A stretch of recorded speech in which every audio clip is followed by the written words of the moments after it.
Hello rock stars, क्या हालचाल? बढ़िया होंगे, शानदार, मस्त। और आप सभी का स्वागत है पीसीआई इंस्टीट्यूट के इस इनक्रेडिबल प्लेटफॉर्म पर। और भैया वो आपकी 15 मिनट का ब्रेक मिला है, उसमें सारे स्टूडेंट ने कहीं ना कहीं अपने आप को फिर वापस न्यूट्रलाइज किया। और 10th क्लास जितनी तारीफ की जाए उतनी कम है कहीं ना कहीं। तो मुझे इस बात पर मैं आपको चढ़ा नहीं रहा हूँ, अब भी आपको और भी टाइम बढ़ाने की आवश्यकता है पढ़ने के लिए। अपना टाइम जहाँ खर्च हो रहा है उसे रोको। टाइम टेबल यही तो होता है, कोई नया टाइम टेबल बनाने थोड़ी आ सकता है आपको। बताओ अब आप, जहाँ आपका टाइम खर्च हो रहा है आप वहां देखो कि हमारा फिजूल खर्च टाइम जा रहा है, तो हम उसे रोकें। ठीक है भैया। अब हमारा क्वेश्चन है, जो कि हमारा अध्याय समाप्त हो जाएगा कहीं ना कहीं आज। तो मेंडल के एक प्रयोग ने हम कल से फिजिक्स स्टार्ट करेंगे। ठीक है, फिजिक्स स्टार्ट करेंगे। अगर कोई चैप्टर बच गया है तो मुझे बता देना, मैं करवा दूंगा। ठीक है भैया। और आपका टेस्ट जो है रविवार को पूरा एफएलटी रहेगा, 80 नंबर का पेपर रहेगा, 22-23 क्वेश्चन रहेंगे। फुल टाइम लेना है, 3 घंटे पूरे लेना है। और उसी मकसद से देना है पेपर जिस तरीके से आप बोर्ड का पेपर देंगे। क्या कोई टीचर चाहते हैं कि आपको वो वातावरण मिले जहां बोर्ड में मिलते हैं आपको वातावरण से। भैया देखो, अब आप बोलेंगे कुछ स्टूडेंट इस आधार पर चल रहे हैं कि चीटिंग हो जाएगी, ये हो जाएगी। तो इसे चीटिंग करके परसेंट बनाने से क्या फायदा है? थोड़ा भी मतलब फिर तो। अगर किसी के अंदर, लड़कों के अंदर ये बात जहन में जरूर आती है, लड़कियों के अंदर तो नहीं आती है बात। पर मैं खुद एक लड़का हूं, तो मुझे पता है कि लड़कों के अंदर क्या भावना है। पर आपके टीचर के अंदर इतनी सी भावना नहीं है। वो ऐसे बातों का बिल्कुल खंडन करते हैं और इन बातों को नहीं मानते हैं। तो आप जो कहते हैं कि Son sir is the best sir, नहीं भैया, अभी तो और भी बेस्ट बनना है। और जब एक टीचर की तपस्या तब सफल हो जाती है जब उसके स्टूडेंट यह बोलने लग जाए कि आप बेस्ट हैं। स्टूडेंट, मुझे हमें कई बात है, मैंने कभी भी अपने आप में लालच नहीं रखा है, इसमें कोई शक नहीं। और सभी सभी बात को जानते हैं, हमें जानने पहचानने वाले। और जो व्यक्ति पैसों के हित से ऊपर उठकर समाज के लिए सोचे, अपने भाई बंधुओं के लिए सोचे, अपने छात्र हितों में सोचे, वो टीचर हमेशा एक इंस्पायर का वो रहता है, प्रेरणादायक रहता है। मैंने बहुत सारे टीचर्स देखे हैं, मैं भी देख रहा हूँ, जहाँ जाता हूँ वहां पर भी देख रहा हूँ, एक से एक मिल रहा है। किसी को कुछ नहीं पड़ी है, इसको कोई मतलब नहीं है बच्चों की शिक्षा से। इस चीज से मतलब है कि हमें सैलरी मिले रही है नहीं मिल रही, हमारा फायदा हो रहा है नहीं हो रहा है। पर मैंने एक चीज ठान के रखी है। तो किसी को पकड़ा है ना, मतलब किसी को थाना है, किसी को थाना है, मतलब 1 साल के लिए, तो उसको पूरा करके जाएंगे दोस्त, भले ही मिले या ना मिले। एक चीज ये है। तो हमें क्या है, हमेशा चीजों से, मैं आपके लिए भी एक चीज बता रहा हूँ, जब आप चीजों में हमेशा उठकर सोचेंगे ना तो बेहतर होगा। अब ऐसा मैंने एक चीज देखी कि कोई बोलता है कि मैं 2 बजे रात तक पढ़ा, तो अदर स्टूडेंट के चेहरे बिल्कुल एकदम नम हो जाते हैं। और मैं बोलता हूँ कि पढ़ने लग गए आज, तो बोलते हैं सर अब आप देखो। मैंने बहुत बढ़िया। तो जलिए मत किसी से, तो जलिए मत। हमेशा एक चीज याद रखिएगा, वो आपके कंपटीशन में है तो आप उसके कंपटीशन में आइए। जलने से कुछ नहीं होगा। जितना आप जलेंगे उतना आप नहीं पढ़ पाएंगे। आप उतनी सोच में लगे कि वो ज्यादा मैथ ना पढ़ ले, कहीं उन्हें ज्यादा ना पढ़ ले, ये मत सोच के पढ़िएगा। आप यह सोचकर पढ़िएगा कि मुझे ये कॉन्सेप्ट सीखना है, वो सीखे या ना सीखे, मुझे ये कॉन्सेप्ट सीख के जाना है। तो हम कहीं ना कहीं बहुत बेहतर प्रयास करेंगे। और अब 95 का सपना नहीं है भैया, 95 का सपना नहीं है मेरा। अब तो 99 तक जाना है, अब तो 99 तक जाना है। अब 95 नहीं है, 99 तक जाना है, पूरा प्रयास करना है, पूरा 100% देना है बस।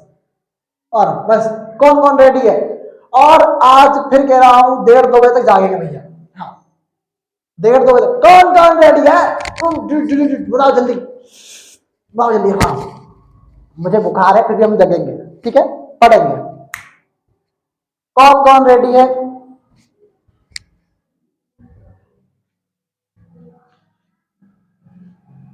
ये मिटा दो भैया पहले। तो नींद से आने लगी है, पर वो नींद भाग जाएगी आपके जज्बे और हौसले को देखते हुए।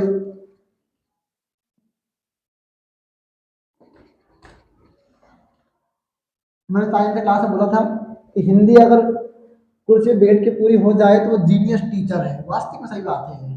हाँ, बहुत मजा आता है भैया सच। नमूना उनकी बात सुन सुन के बहुत मजा आता है मुझे। मात्रा गिननी ना आती अभी तो। हाँ, तो जो किस नाली में पड़े हो तुम अभी है, मात्रा गिनना नहीं आती तुमको, रस की परिभाषा नहीं आती। ओहो, प्लस प्लस माइनस हो जाता है, नहीं जल्दीबाजी में। हाँ, सही भाइयों बहनों का पीसीआई इंस्टीट्यूट के सिंकेवा प्लेटफॉर्म में स्वागत है। पढ़ते हैं, मेंढक के प्रयोग में मटर के पौधे जिनके बैगनी पुष्प थे का संकरण बोने पौधों जिनके सफेद पुष्प थे से कराया गया। ठीक है भैया, उसने बोला है हमसे मेंडल के प्रयोग में लंबे मटर के पौधे जिनके बैगनी पुष्प थे, ठीक है बोल दिया, हाउ का संकरण पौधे जिनके सफेद पुष्प थे उनसे कराया गया। तो इनकी संतति में सभी पौधों में पुष्प बैंगनी रंग के थे, परंतु उनमें से लगभग आधे बौने थे। इनसे कहा जाता है कि जनक पौधों की आनुवंशिक संरचना निम्न थी। ओहो, बहुत टफेस्ट सवाल दिया है, तो कहीं ना कहीं मुझे समझना पड़ेगा कि मेंडल के प्रयोग में लंबे मटर के पौधे जिनके बैगनी पुष्प थे, लंबे मटर के पौधे पुष्प थे भैया आपके बैगनी, का संकरण किससे कराया? सफेद पुष्प से। किससे कराया भैया? सफेद पुष्प से करवाया, हाउ। और लंबे जनक वाले जनक पौधों की आनुवंशिक रचना निम्न थी। अब एक चीज तो आप देख रहे हो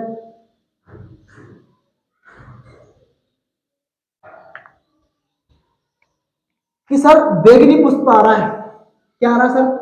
बैगनी पुष्प आ रहा है। और सवाल अगर आप देखेंगे तो उसमें एक चीज और लिखी हुई है, मेरे पास बुक है ना, और मैं बुक भी लाया हूँ ऐसे, वो बुक में हमेशा रात था।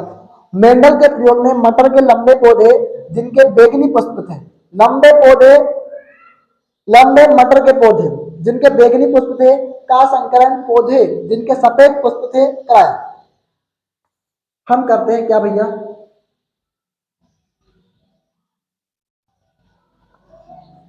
हम करते हैं क्या भैया, यहां पर एक नियम लगता है अपूर्ण प्रभाविता का। तू बैठ जा पहले जाके, गधा रखा है मैडम,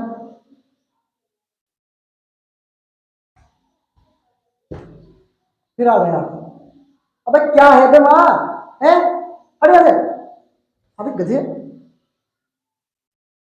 भैंस की टांग इसकी। हाँ, तो भैया हमने बोला ठीक है सर, हमने बोला सर लाल पुष्प आपको लिखना नहीं है पर समझना है। ये हाल क्या हुआ था? कुछ नहीं, जब लाल पुष्प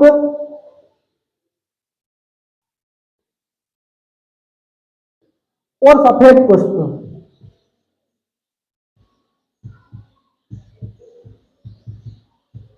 हमने लाल को लिख लिया कैपिटल टी कैपिटल टी, और इनको लिख लिया small T, sorry small T मत लिखो, कुछ और लिखो, W W capital W W लिख लो, ठीक है। इनसे कराया तो क्या हुआ सर, क्या हुआ सर? हमें प्राप्त हुए क्या भैया? अरे यार इसको छोड़ो यार, तुम्हें भी कंफ्यूज करेगा और मुझे भी कंफ्यूज कर रहा है, वो कहीं ना कहीं वो हिंट नहीं दे रहा मुझे, वो जो चाहिए मुझे, मुझे वो हिंट नहीं मिल रहा यहाँ जो हिंट मुझे चाहिए। बाद में करेंगे इसको, छोड़ो, बाद में करवाऊंगा भैया, मैं खुद करवाऊंगा। एक अध्ययन से पता चला है कि हल्के रंगों वाली आंखों वाले बच्चे के जनक के माता पिता की भी हल्की आंख थी। क्या इस आधार पर आप कह सकते हैं कि आंखों के हल्के रंग का प्रभावी लक्षण है, अप्रभावी है? नहीं बता सकते, नहीं बता सकते भैया, क्यों? क्योंकि हमें आंखों के हल्के रंग लक्षण प्रभावी है अथवा अप्रभावी जब तक कि दोनों प्रकारों के विकल्प का पता ना हो, ऐसा क्वेश्चन तो आज तक आया नहीं है, पर हम ये नहीं बता सकते। हमारे पास दोनों ही विकल्प होना चाहिए, प्रभावी के भी और अप्रभावी के। तभी हम बता सकते हैं। तो आप इसको नहीं लिखना है आपको, छोड़ो इसको। कुत्ते की खाल की प्रभावी रंग याद करने के उद्देश्य से एक प्रोजेक्ट बनाइए। अरे यार तो आज तक नहीं आया तो अब क्या जाएगा, छोड़ो, नहीं आना, टाइम वेस्ट होगा पूरा। हाँ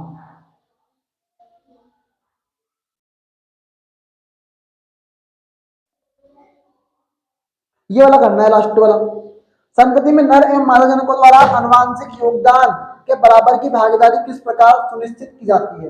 वो दोनों क्वेश्चन इसलिए निकला है, पहला वाला तो मुझे हिंट नहीं मिल रहा है इसमें, वो हिंट नहीं मिल रहा है ना, पर मैं समझाऊंगा भी आपको, तो भी बहुत तरीके से समझाऊंगा कि अपूर्ण प्रभाविता होगी, बेगनी रंग का पुष्प प्राप्त होगा, किसका संकरण कराएंगे तो हमें क्या होगा सर, ये पुष्प प्राप्त होंगे, 3:1 वाला, तो लंबा हो जाएगा काफी। तो ढूंढ रहे हैं, छोटा ढूंढ रहे हैं उसको, क्योंकि 1 नंबर में आया तो नहीं है, पर हम सोच रहे हैं कि इसको छोटा करके बताएं आपको, ठीक है। तो अभी रुकिएगा इसके लिए। तो संतति में मादा जनकों द्वारा अनुवांशिक योगदान की भागीदारी किस प्रकार सुनिश्चित की जाती है। कोई भी स्टूडेंट भागेगा नहीं, सिर्फ पढ़ाई करेंगे। तो हमें पढ़ने आए हैं, क्या है भैया, हम यहाँ पे पढ़ने आए हैं, क्योंकि आपको तो सारी क्लासेस मिल रही है, मैथ की मिल रही है, इंग्लिश की मिल रही है और साइंस की मिल रही है, और नहीं मिल रही क्लास तो सिर्फ इनको 12वीं वालों को, ठीक है। तो कोई बात नहीं है। और 50 मिनट की क्लास तो आपकी वो थी मैथ की, 45 मिनट की क्लास आपकी साइंस इंग्लिश की थी, और लगभग जितने होंगे लंबी देखेंगे इसको। भाई किस प्रकार निर्भर होती है, ठीक है। क्वेश्चन नंबर कौन सा भैया हमारा, चौथा है, और अभ्यास में है भैया,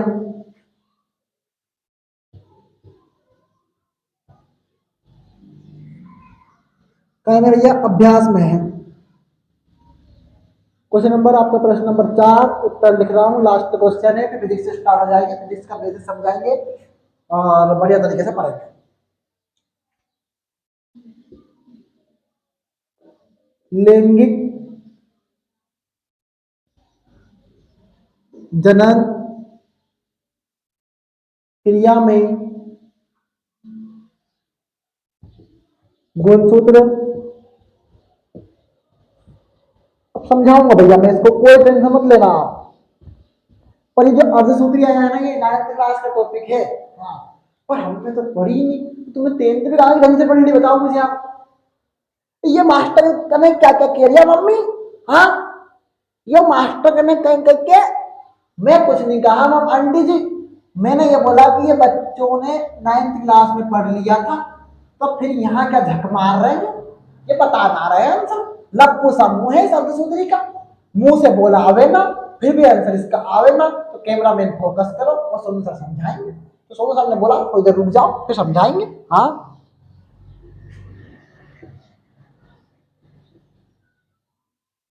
अर्धसूत्री विभाजन द्वारा 2 भागों में बंट जाते हैं।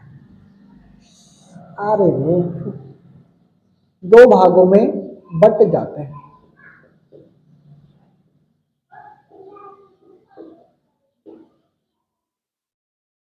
क्या करते हैं भैया, 2 भागों में बंट जाते हैं, तब निषेचन की क्रिया होती है।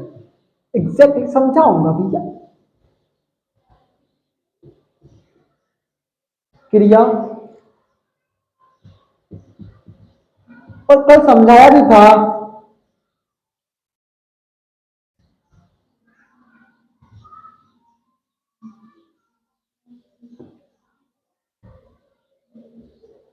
तो अब युग्मनज कैसे आ गया, समझा दूंगा भैया मैं, और मैंने कहने के समझाया युग्मनज, हाँ, तो अब समझ आएगा वो भैया।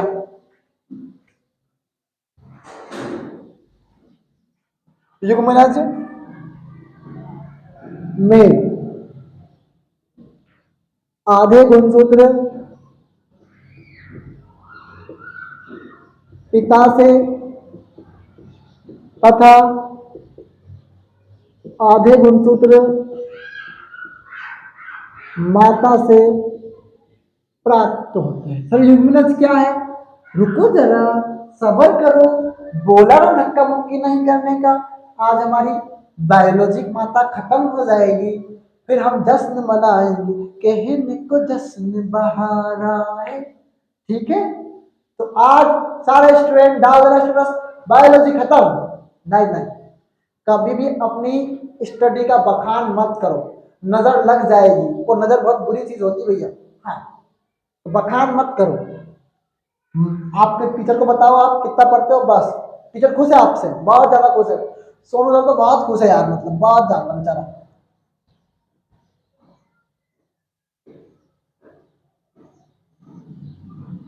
माता से आकर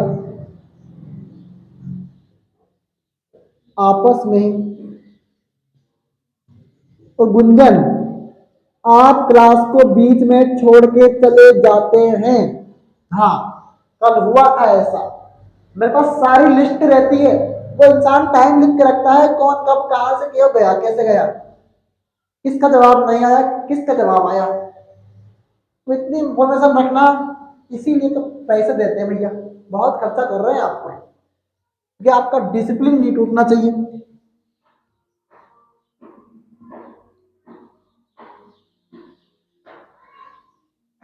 हो जाते हैं।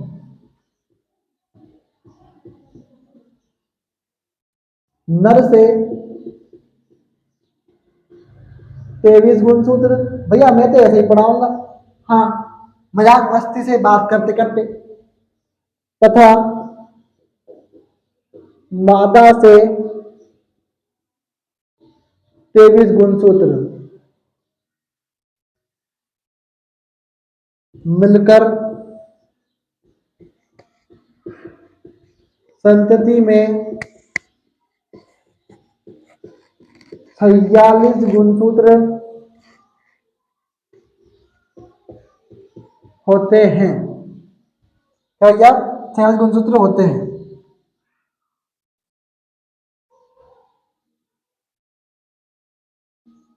तथा समझाऊंगा हर बार, मिटाऊंगा नहीं इस बार, बराबर की भागीदारी होती है। तथा बराबर की भागीदारी किसकी, माता और पिता की।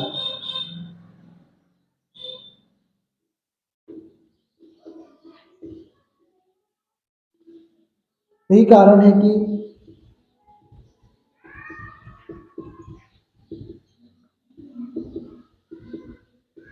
प्रत्येक पीढ़ी के लक्षणों में, हाँ पता है, खत्म हो गई अभी तक, विभिन्नता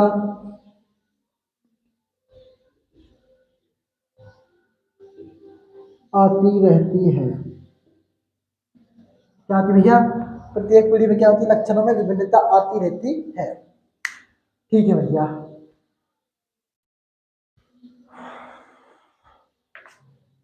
अब समझाने की बारी आई, तो एनसीईआरटी बंद करने की बारी आ गई। तुमको ना पता, मैं बूढ़ा, तुमको ना पता क्या। ठीक है भैया, ओम श्री शिवाय नमस्तभ्यम, जय महाकाल और जय श्री कृष्णा। जिनको जो भगवान पसंद है, सब अपने अपने भगवान की जय बोलो। और क्या करना क्या जा रहे हैं, 12 बजे खत्म कर रहे हैं ना, मतलब लेसन बच गया क्या इसमें, मुझे ना पता, मुझे नहीं पता, पर ठीक है भैया।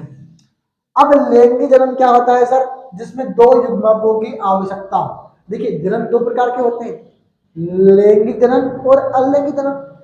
कौन कौन से जन्म, लैंगिक जन्म और अलिंगिक जन्म। भैया भैया लैंगिक जन्म क्या होता है सर, बस ये लिखना नहीं है आपको, या आपको तो ये लिखना है, ठीक है।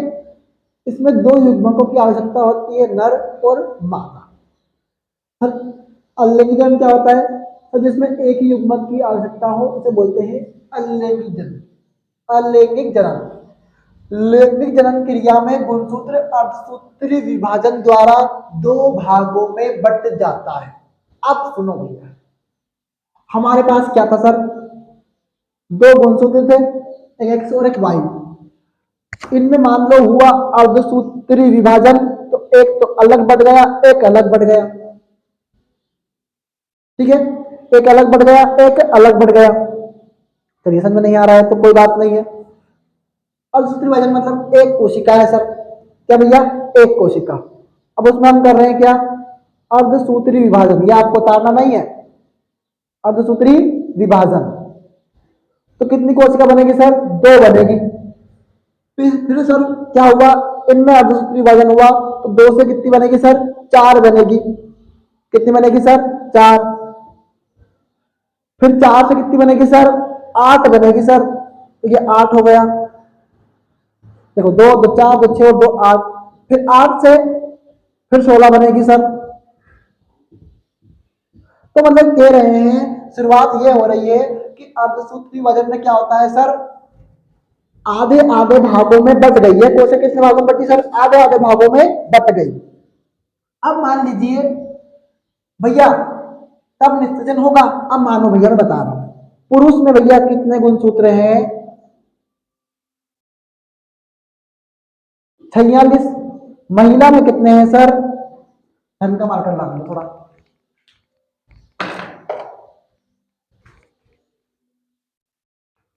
महिला में कितने हैं सर, 46। ठीक है,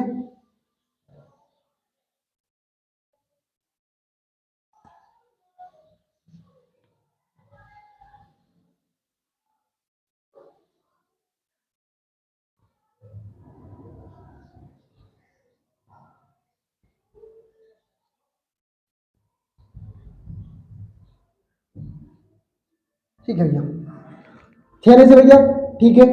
तो भैया इसमें से अगर अर्धसूत्री वजन कराऊंगा तो 23 तो इधर चले गए, 23 इधर चले गए।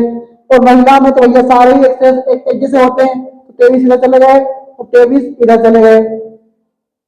और यह दोनों मिलकर क्या बनाया सर, इनने युग्मनज बनाया। या फिर ये दोनों मिलकर क्या बना रहे सर, युग्मनज बना रहे हैं। तो युग्मनज कब बनता है सर, युग्मनज डाल दीजिएगा, थोड़ा सा ऐसा लिख लीजिएगा, अगर आप कहीं पे लिखे तो युग्मनज, नर युग्मक, नर युग्मक तथा मादा युग्मक मिलकर युग्मनज बनाते हैं।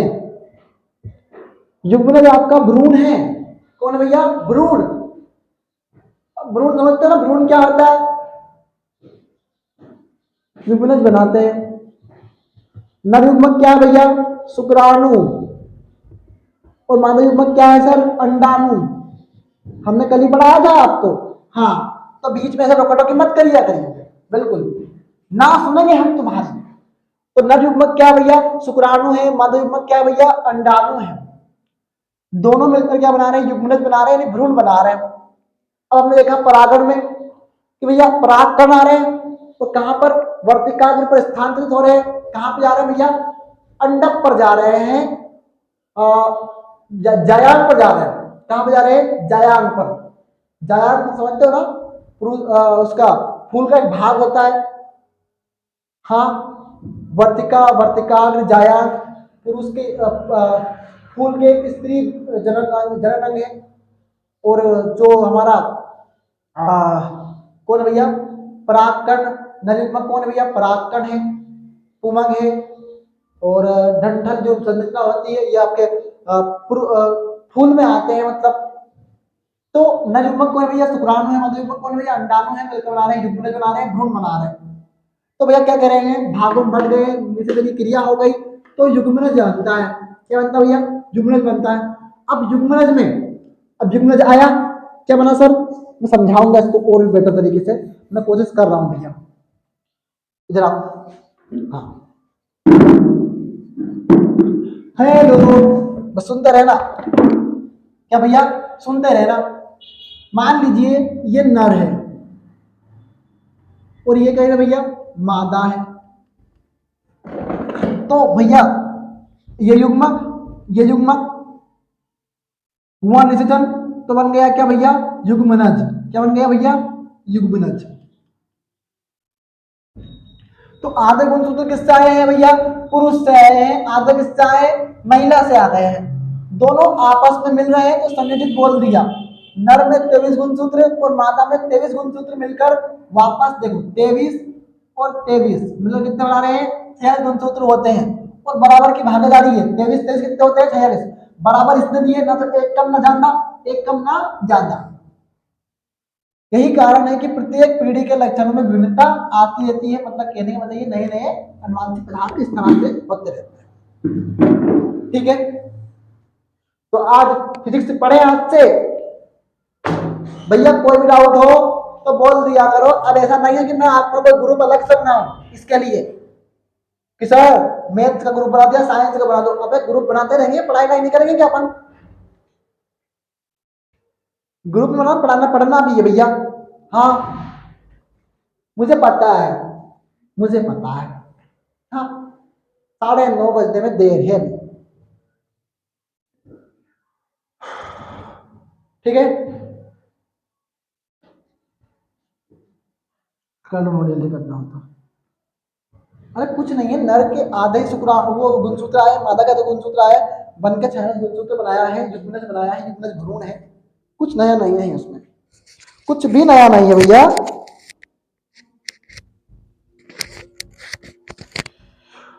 कुछ भी नया नहीं है।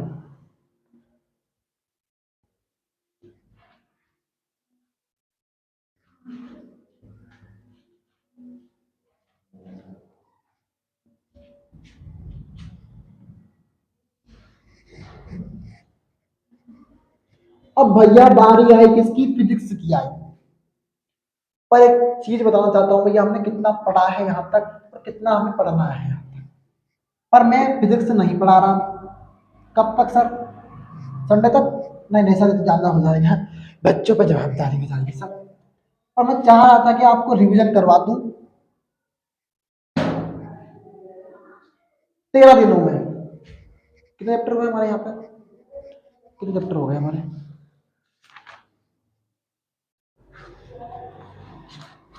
पर हमने रिवीजन तो करवा दिया ना भैया। आपको तो रासायनिक अभिक्रिया समीकरण आता है, अम्ल क्षार लवण आता है। कार्बन इसके यौगिक का नहीं करवाया था, देव प्रक्रम का नहीं कराया था, नियंत्रण समन्वय का नहीं करवाया था। तो कोई बात नहीं है, आप बोलेंगे तो रिवीजन करवाएंगे, आप बोलेंगे तो नहीं करवाएंगे। अनुवांशिकता हमारा कंप्लीट हो गया है, नियंत्रण समन्वय हमारा कंप्लीट हो गया है। तो अब आए किस बात पर, हम फिजिक्स पर हमने बायोलॉजी में पढ़ा क्या है? पहले हमारी केमिस्ट्री आई, और केमिस्ट्री को इंग्लिश में कहते हैं रसायन शास्त्र। क्या बोलते हैं भैया? रसायन शास्त्र। इसमें हमने 3 चीजें पढ़ी हैं। कौन कौन सी?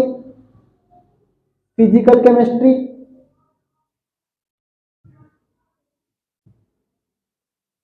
Inorganic chemistry. हाँ हिंदी में लिखो। ओहो ठीक है, हिंदी में लिखे। भौतिक रसायन। फिर आपको पढ़ा भैया आपने अकार्बनिक रसायन। धातु धातु आया था ना, धातु अधातु में लवण, वो आपके अकार्बनिक रसायन में आते हैं। फिर आपने पढ़ा क्या भैया? कार्बनिक रसायन।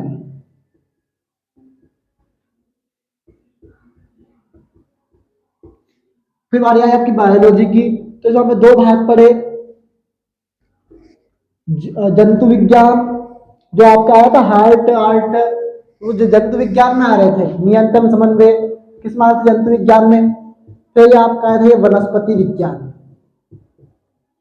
तो आपको पता ही नहीं चला, पर आपको तो बस यही पता था कि हम तो साइंस से पढ़ रहे हैं।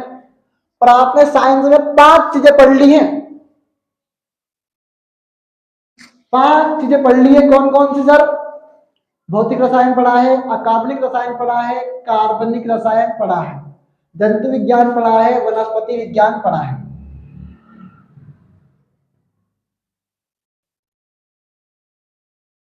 भौतिक रसायन पढ़ा, अकार्बनिक रसायन पढ़ा, कार्बनिक रसायन पढ़ा, जंतु विज्ञान पढ़ा, वनस्पति विज्ञान पढ़ा। 5 चीजें पढ़ ली। अब बारी आई किसकी हमारी? फिजिक्स की।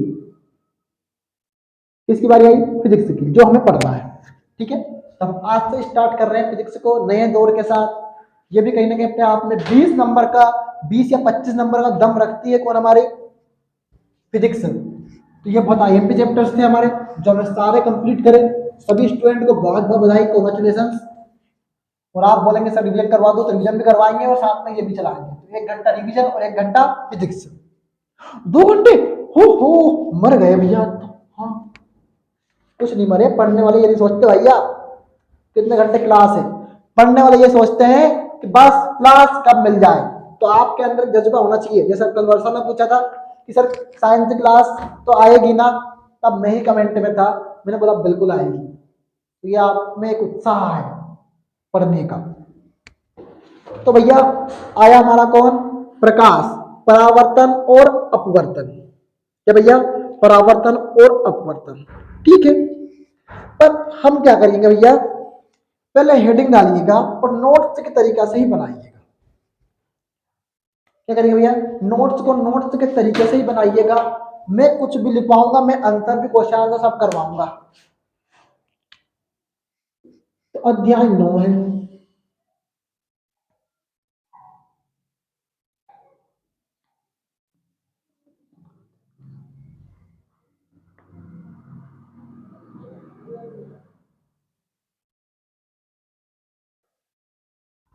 ये आपके सर ने कल फेंक दिया था मारकर, तब से बेचारा ऐसे ही फिर रहा है। ओहो तुम बेटा बड़े जिद्दी हो। हाँ, अध्याय 10 तो गया ही, मार कर ही गया बेचारा। अध्याय 10 क्या भैया? परावर्तन एवं अपवर्तन। क्या भैया? परावर्तन एवं अपवर्तन। परावर्तन भी समझाएंगे, कोई बड़ी बात नहीं है। पर अभी हम क्या करें भैया, नंबर 1 डालिएगा, प्रकाश किरण किसे कहते हैं। आप हेडिंग डालिएगा, तब तक हम डाल देते हैं इसमें इंक।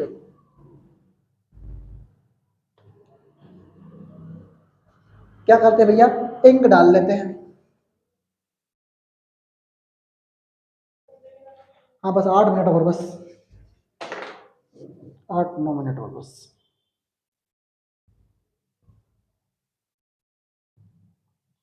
हाँ तो डाटा बचा के रखा करो। दीदी से बोलो नहीं चलाए नेट डेट कुछ भी।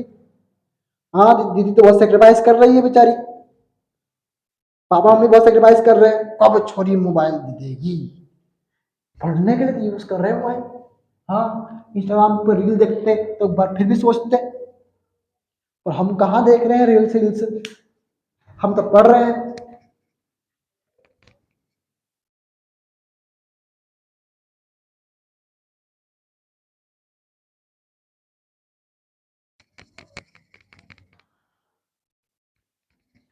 अगली हेडिंग डालिए भैया, क्या भैया हेडिंग डालिएगा आपकी प्रकाश किरण।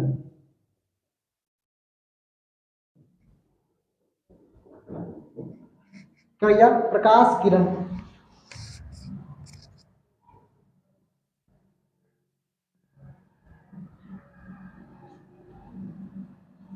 एक छोटा प्रकाश स्रोत। क्या भैया? एक छोटा प्रकाश स्रोत। स्रोत मतलब साधन है, आपने संसाधन में विकास पढ़ा होगा। तो स्रोत होते हैं, जैसे हमें पानी पीने का स्रोत क्या है, कुएं हैं, नलकूप से है, ट्यूबवेल से है, हैंडपंप से, तो वो स्रोत होते हैं। अब एक प्रकाश का स्रोत कौन है भैया, पढ़ेंगे आगे। प्रकाश स्रोत किसी अपारदर्शी, अपारदर्शी क्या, जिसके आर पार ना जाया जा सके। एग्जाम्पल बताऊं आपको, कांच ले लेते हैं हम। तो कांच हमारी जो चित्र है वो हमें वापस रिटर्न होकर दिखता है। पर हम क्या कांच के, ऐसा तो नहीं है कि मान लीजिए हमने क्या बोला भैया, एक कांच है जहां पर आप अपना चेहरा नहीं देख पा रहे, तो वो क्या होगा आपका, पारदर्शी होगा। क्या होगा भैया, वो आपका पारदर्शी। लेकिन आप अपना चेहरा देख पा रहे हैं तो वो क्या भैया, अपारदर्शी है। क्या भैया, वो अपारदर्शी, जिसमें आप आर पार नहीं देख पा रहे हैं, आपकी छाया आर पार नहीं जा रही है। आ गए छाया।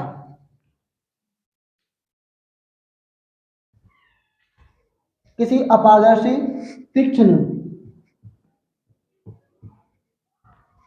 तीक्ष्ण छाया बनाता है।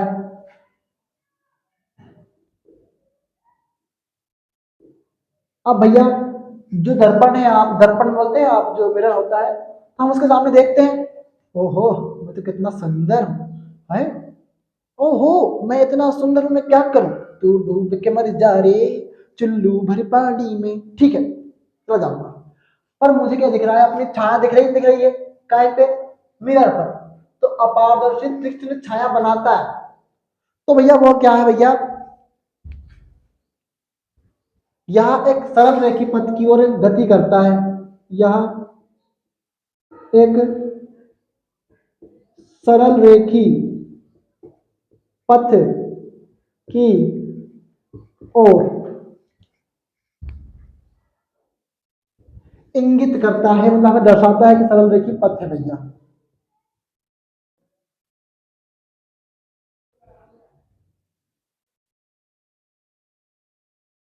इसे क्या कहते हैं भैया, प्रकाश किरण कहते हैं।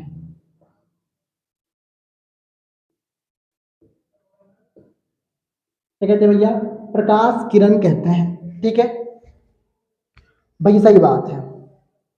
अब भैया, अब क्या, अब कुछ नहीं, आज के लिए इतना ही। थोड़ा सा प्रिपेयर होके आइएगा, प्रिपेयर यही होके आइएगा कि पढ़ते रहिएगा बस। लगातार तरीके से चीज यही है कि हमें हर दिन डेली पढ़ना होगा। हामांशी, प्रियांशी, डाली, मुस्कान, बुलबुल, नितिन, भविष्य, शिवानी, कल्पना, वर्षा, गुंजन, खुशी, प्रियंका,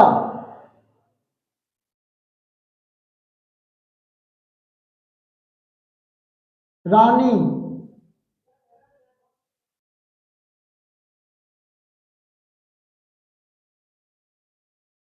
और कौन है, कल तो बहुत लोग हटाया मैंने ग्रुप से, कचरा साफ किया भैया। डेली एक टाइम के हिसाब से पढ़िएगा भैया। अगर ये नहीं है कि आप एक दिन 2 बजे तक जग लिए, 2 दिन जग लिए, तो इसका मतलब ये नहीं होगा ये पर्याप्त है, ये कहीं भी पर्याप्त नहीं है, कुछ भी पर्याप्त नहीं है। बूंद बूंद से घड़ा भरता है, हर दिन जगने से पूरा घड़ा भरेगा। 95 का सपना सपना नहीं है भैया, ये लक्ष्य है। 95 से पार हमारा लक्ष्य है, सपना नहीं है। सपना मत कहिए भैया, मुझे बहुत दुख होता है इस बात का, मैंने ही कहा है पर मुझे बहुत दुख हुआ इस बात। सपना नहीं है सर, लक्ष्य है। लक्ष्य को भेदना हम सबकी ताकत है, और हमारे पास ताकत है, हमारे पास वक्त है। ये वक्त चला जाएगा ना, इसके बाद ये वक्त वापस नहीं आएगा दोस्त, इसका जितना फायदा उठाना है उठा लो। अभी मैंने एक चीज देखी थी कि पढ़ाई तो होती रहेगी, मस्ती करना जरूरी है, नहीं भैया, पढ़ाई कभी नहीं होती रहेगी, पढ़ाई का समय है, अभी पढ़ाई अभी करना है। वो चीज मुझे बहुत देख के बहुत बुरा लगा था कि हमारा स्टूडेंट डाल रहा है, बहुत गलत बात है। आप कहीं से पढ़िएगा और पढ़िए जरूर भैया, आपको पर्टिकुलर टाइम निकालना होगा पढ़ाई के लिए। बेस्ट मोटिवेशन हमेशा मैं नहीं रहा हूँ, आप खुद आपके लिए मोटिवेशन है, इसमें कोई शक नहीं है। तो एनर्जी तो हमारे पास है, पढ़ेंगे। All the very best student, thank you so much, you are energetic, I am so energetic, thank you so very much, all the very best, keep studying, hard work always pay off, hard work always pay off, thank you so very much.